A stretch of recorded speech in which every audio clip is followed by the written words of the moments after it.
Fuel pump yan eh. Oh. Ay, maluwag yung ano no? Maluwag oh. Luwag ka na eh. Maluwag nga.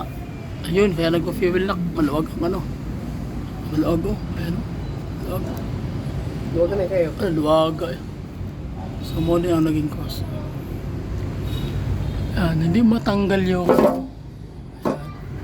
So, sabit sa 4x4. Hindi na masangit. Kani. Ayan oh. Iyangat itong